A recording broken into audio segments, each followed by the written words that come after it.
Finally, we're at the middle row of the Star of the City. There are some similarities, yet there will be a few differences compared to the lower row.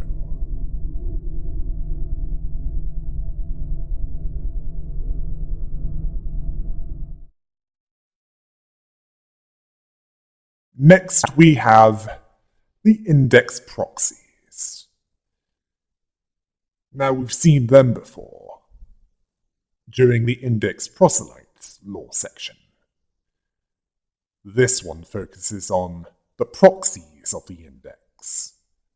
They're primarily sent to kill, specifically those that the prescripts order them to, which is typically those that don't follow them.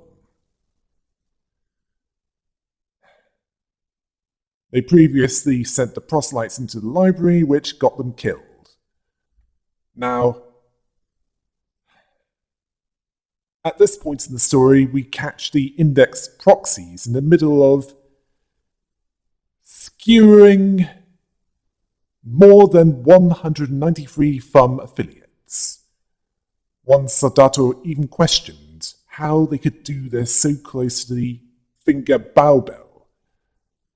Gloria wasn't too concerned about this. A turf war between them was nothing new. Their boss wasn't going to make a big deal out of it. If they mean Carlo, he's now additional reading material. She's more likely referring to the Capo de Capi. That Soldato clearly didn't care about manners at that point, considering that a proxy is likely to outrank them. Then Esser reveals the prescript that they were following.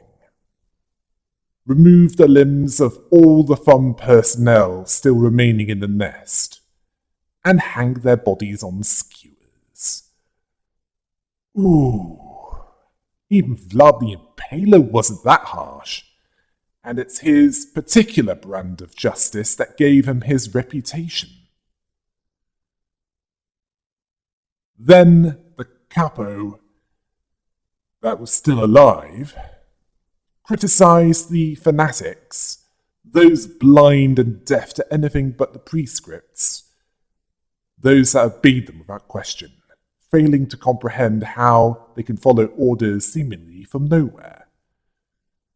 Well, it's not off by much compared to how you obey orders without question, even though you don't know where they came from, where you mutilate those that violate simple manners. Esther counters this capo by saying that it's how everyone in the city lives. All that differs is that it's a variation of the methods. I rest my case. After completing this prescript, Jan told them that only one prescript remained. Hubert considered it magnificent to see the limbless bodies of the FUM struggling futilely as they slowly died. This meant that the Index was the only finger in Elcorp's nest. The only threats that mattered to them still remaining were Arcor and the Blue Reverberation. Yeah, Arcorp is quite a dangerous force for any to deal with. The Rabbit team alone can take on most abnormalities. As for the Blue Reverberation, it's unclear what he's going to do. Gloria then praised the prescripts for leading them to where they wanted to go.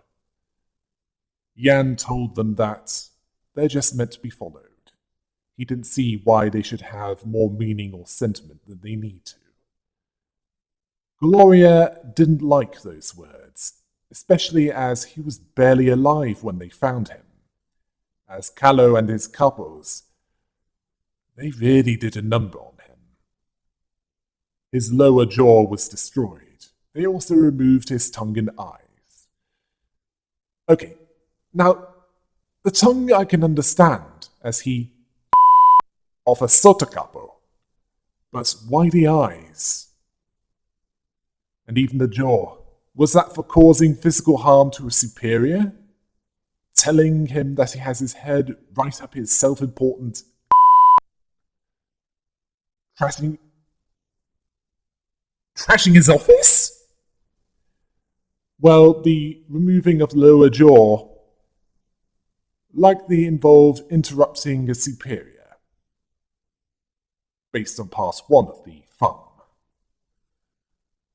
Well, regardless, it turned out that the proxies rescued him due to a prescript telling them to go there and provide treatment. Likely some kind of clone insurance that replaced the damaged or missing organic parts, using cloned parts, as it didn't look like he had any form of cybernetic replacement of those areas. Jan didn't thank the prescripts, even considering that. He sees the prescripts as just something to be carried out, plain and simple. Yeah, it's clear that Jan is tired of this, but his hands are tied. Esther agreed with this view on the prescripts, that Jan demonstrated that well with his past actions. Then Argalia appeared, smelling fresh blood in the air, seeing that the index hasn't changed. Hubert, quite wisely, exercised caution with the threats before them. The threats that the psychotic colour fixer represented. Esther didn't believe that they were mutually hospitable enough to have chats that close to each other. Well, considering that he hasn't tried to kill you yet, he's certainly not there to fight. As he made clear to them, he is there to ask them a favour. He wanted the skewered thumb corpses, as they were done with them, and their prescript didn't say that they needed to be left there. Then again, it didn't say that they could bring them down either. Sorry. Lapsed into American there, didn't I? Argalia understood that it was up to them. Gloria asked Esther what to do, as she didn't want to let him have them, but they had no reason to refuse. Esther simply told them to let him and his friends have them. The prescripts were followed, and it's best not to provoke those that they don't need to. Jan saw that as clear as well. Argalia agreed with this, as they won't need to be violent toward each other that day. He likes talking to proxies, likely because a few are at least close to as barking as he is. He wanted to recruit one of them into his ensemble.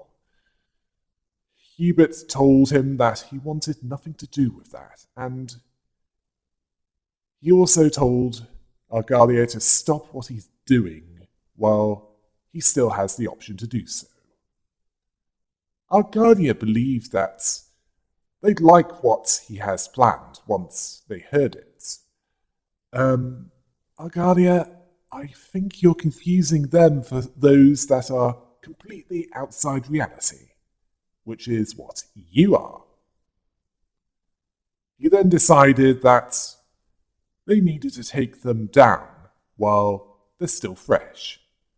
As for who his friends are,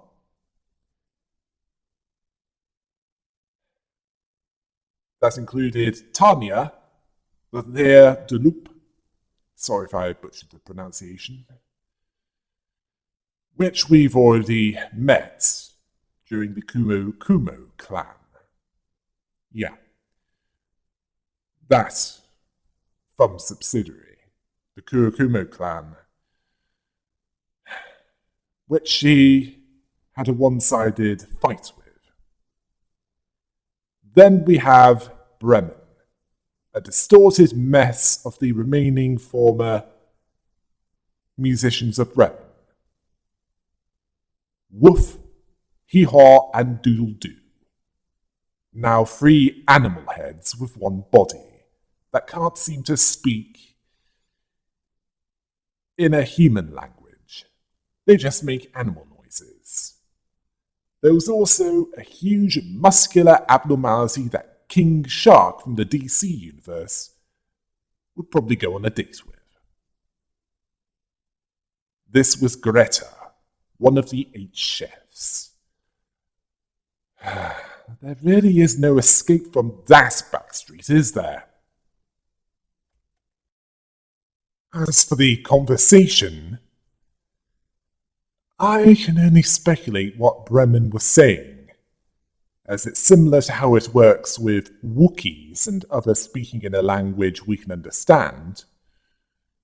Well, either that or how it works with understanding R2-D2 when with C-3PO, where we can figure out more or less the general message based on the other side of the conversation.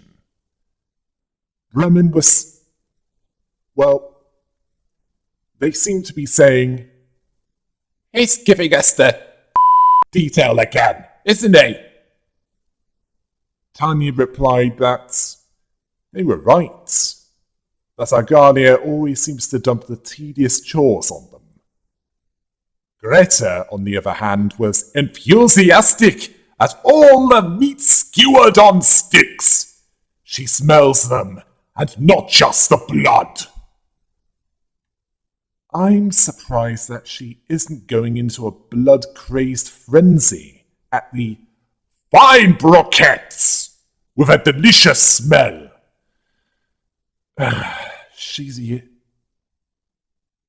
She's definitely from Backstreet 23, if she considers human meat to be delicious.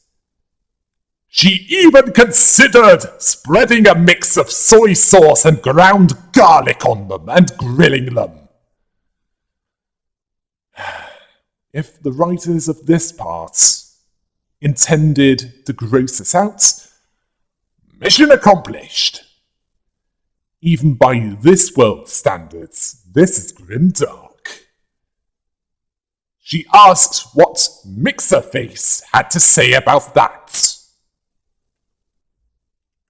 Bremen more or less said, "Go for it, Sharkface! I'm hungry!" Then Tanya went on to give her feedback on the meat. That the Index chopped the meat into nice chunks, but the meat isn't very high quality. Oh. Either Tanya is another from Backstreet 23, or she's a closet cannibal from a part of the city where it's less socially acceptable.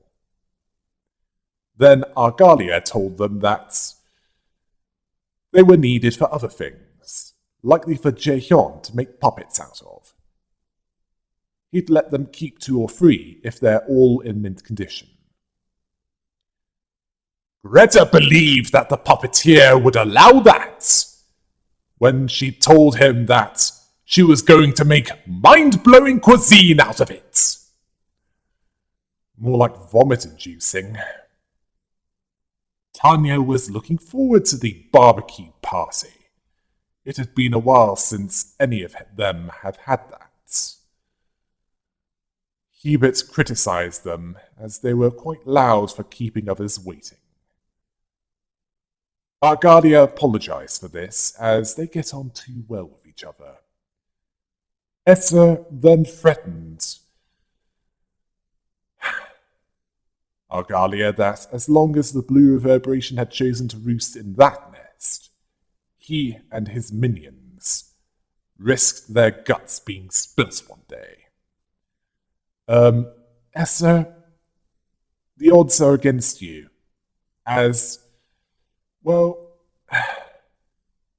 considering that Tanya curb-stomped over 100 of the Kurokumo clan, killing most of them, and forcing the rest to go into the library, I doubt that you could handle one color fixer along with 3 distortions, including her. Argadia was far from intimidated. He sees that the only ones that the Index are likely to fight are Arcor. After that, Gloria stated that the blue reverberation was still an obnoxious spook. Oh, you've met him before, haven't you?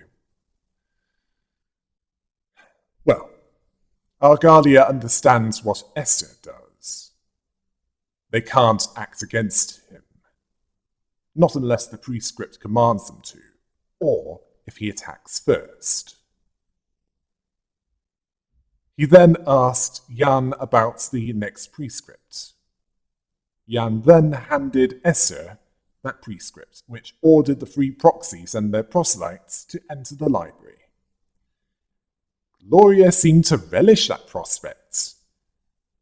Jan was surprised that they knew that already, asking how much they knew. Esther told them that they knew that the prescripts that he's been delivering were false, something that Gloria was fooled by, while the others weren't. As far as Esther and the others were concerned, it mattered little whether they noticed or not.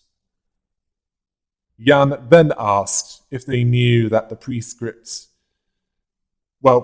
if they knew that the prescript was fake, the ones he delivered, why follow them?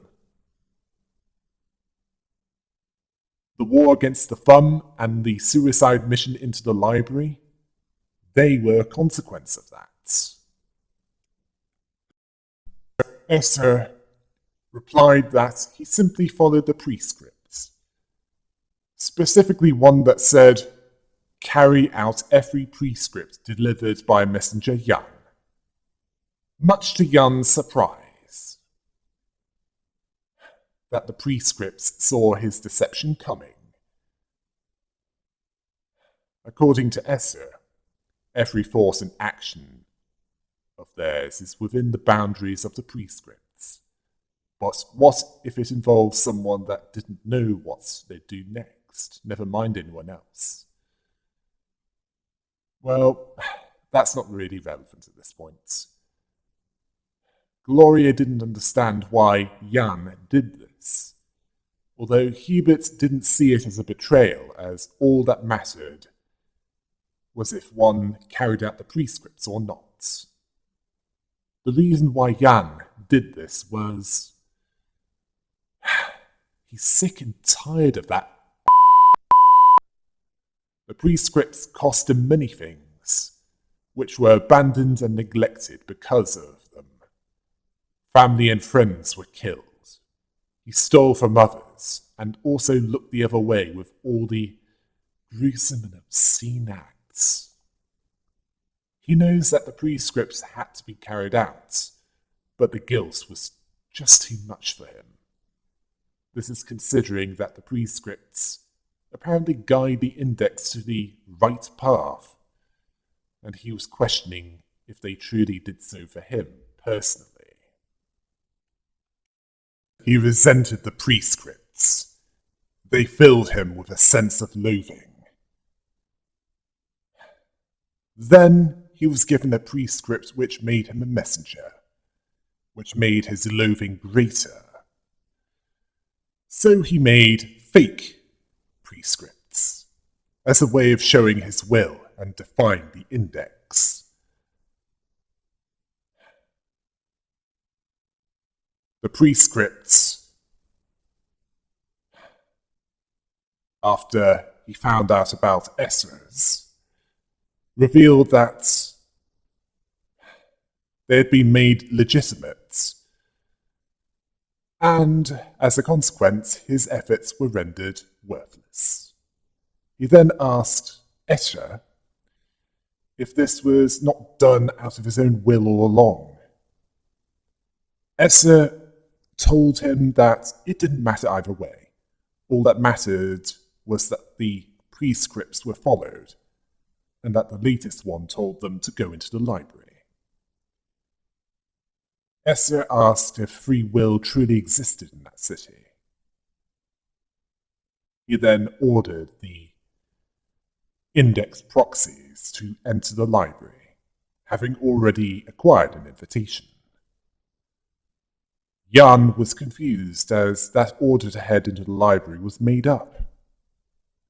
Then Escher handed him a prescript that invited him to a specific place, much to Jan's surprise, although not at their unquestioning adherence. Sorry. Not to their unquestioning adherence to the prescripts.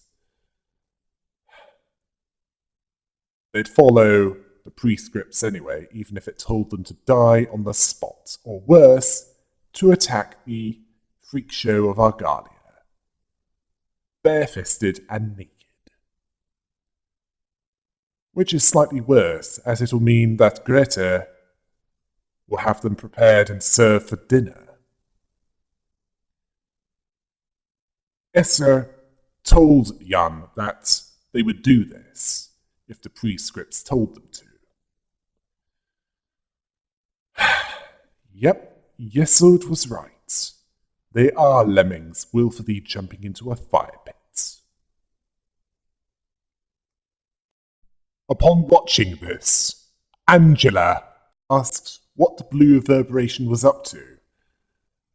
Roland believed that they'd find out soon enough, although he's not looking forward to finding out.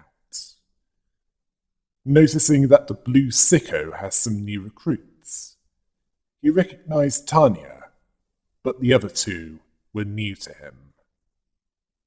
Angela noted that one of them was enthusiastic about cooking. That's an understatement. Her enthusiasm could rival Brian Blessed in at least the voice department. She asked Roland if he had any guesses. He recalled the stories of the guests that they received from District 23, like the Pierre's Bistro. He then focused his attention on the proxies of the index, as they took priority. Angela noted that they were a finger that acted strictly based on prescripts, noting that the prescripts could see Jan's deceit coming with his forging of the prescripts. Roland sees that whoever does that is a genius with pre-calculations, as those weird instructions, as he put it, somehow benefit the index in odd ways, like their maker somehow omniscient. Angela admitted that whoever made them must be quite an individual. Well, as Roland put it, he needs to be a cut above the rest to be a finger, the top of the pile in the back streets.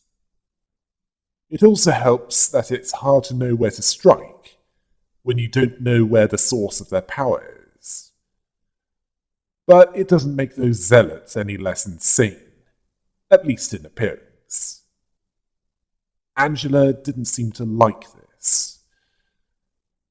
Roland asked if there was anything wrong. Well, there clearly was, but she didn't want to speak of it. It probably reminded her of the blind obedience to Aen's script that she was forced to follow. Upon arrival within the library, Gloria cheerfully greeted the library, looking for anyone.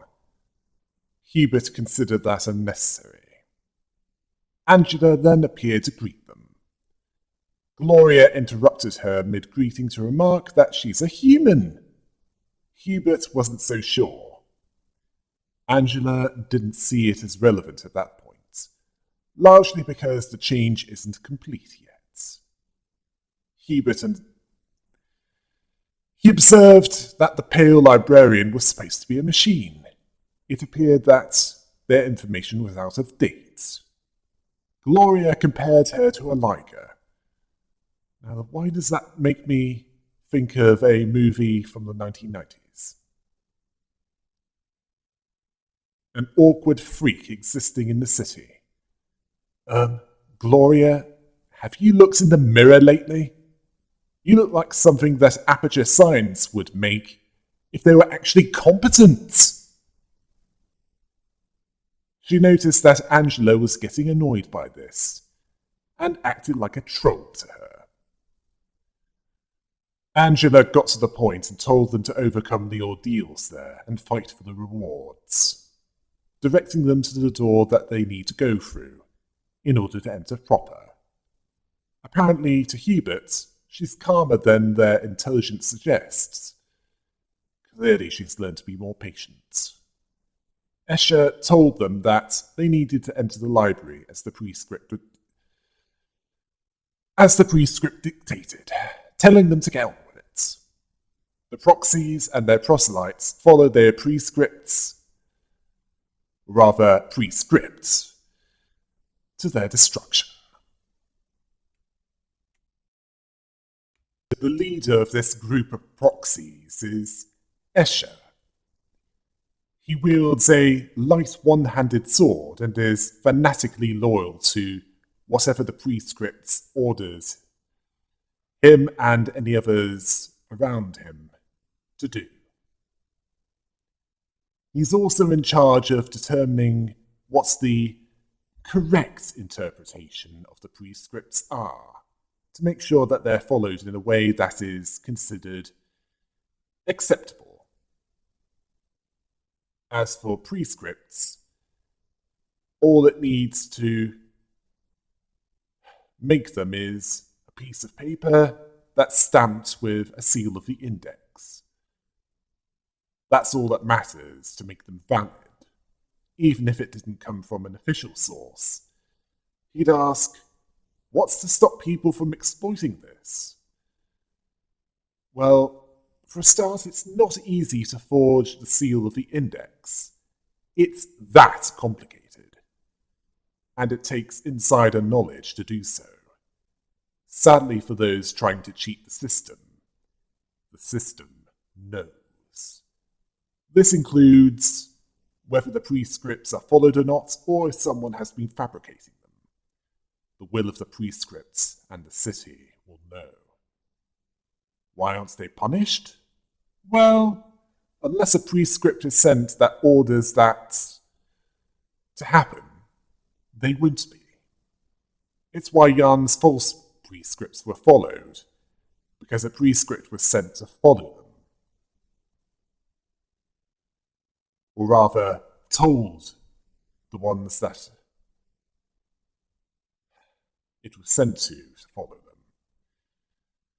Yeah, it'd be interesting to find out where they originated. Next we have Hubert. He's another of the proxies of the Index. He wields a heavy-looking blade, and he has no fear of using it. He likely has augmentations that allow him to pick it up like it's nothing. He understands that there are different ranks within the Index. Proselytes are the lowest, who are chosen by the prescripts. Likely something along the lines of, decide whether or not to be a proselyte. If they say yes, they're blindfolded. This is used to teach the proselyte to follow the prescripts blindly. At least 6 proselytes are assigned to one proxy, but sometimes 8 of them can be accompanying them. This is where they learn the rules of the Index and the role of each rank. Those that prove themselves are assigned to be either a messenger or proxy.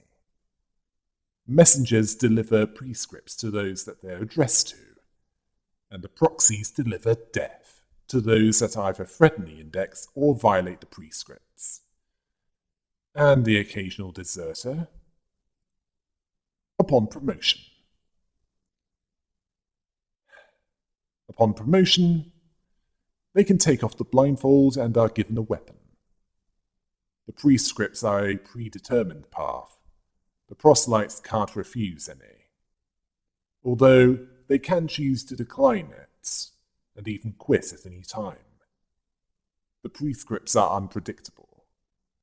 They can let them go free just as easily as they kill those that abandon that path. Finally, we have Gloria. She's another proxy of the Index. She stands out among them as she has a full-body cybernetic replacement with built-in weapons. She has a bit too much fun killing people, which hints at psychosis. She understands that the Index have an arsenal of swords and blades. She sees most prescripts as solvable with a sword. Well, it's a simple, if crude, method.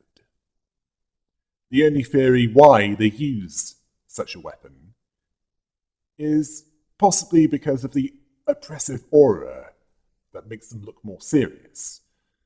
Well, it's as good a reason as any, I suppose. Each has a different type of blade after becoming either a messenger or well, either a messenger or a proxy. Each sword is personalized, each according to their own preference. Much like a Dark Souls game, as far as melee combat is concerned. It helps them to stand out from each other. In her case, she has 5 quick blades that she uses to slice up those that she needs to deal with. She likes to get it over with quickly. After that reception, Roland considered that sometimes it's not so bad to let go of complicated thoughts and follow orders like the Index does. Yeah, that's not been the cause of many a massacre in the past, was it? It doesn't even have to be for religious reasons. It can be for more secular reasons as well.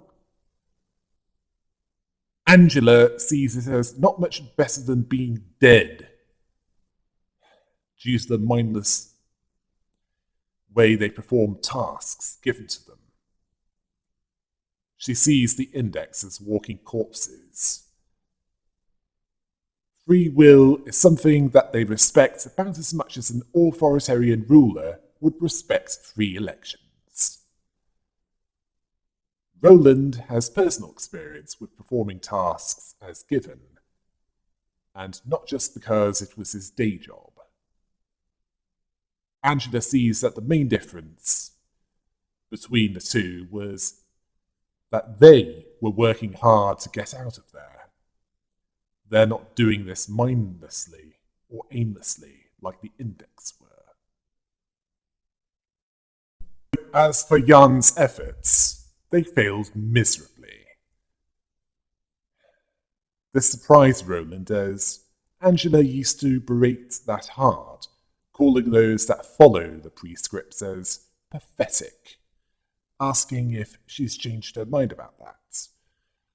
Well, she might have, as what was previously a meaningless array of works for those wandering around aimlessly in life ended up benefiting the Index long term.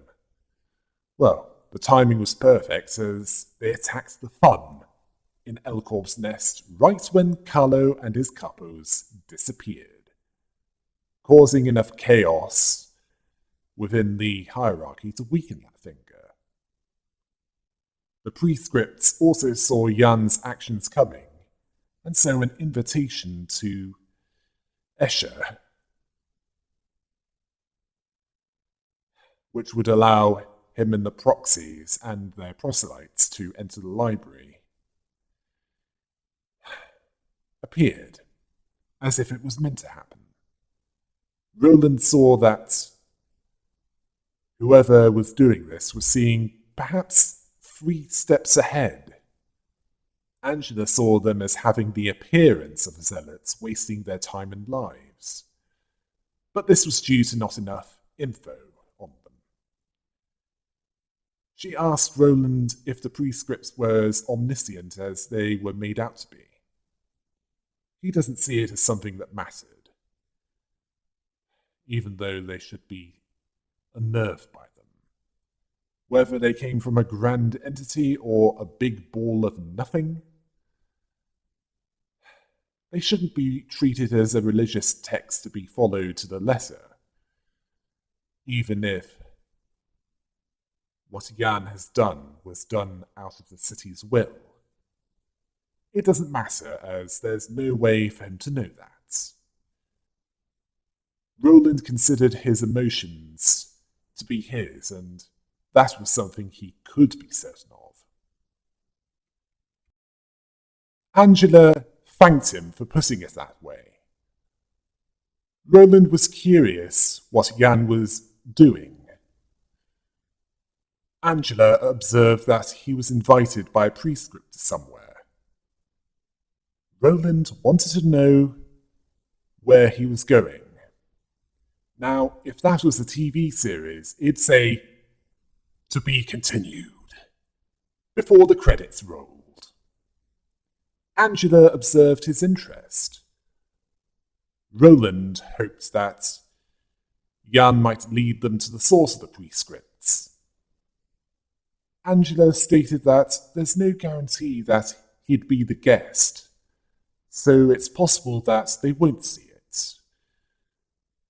Regardless, it's unlikely that Jan's part in this story is done yet.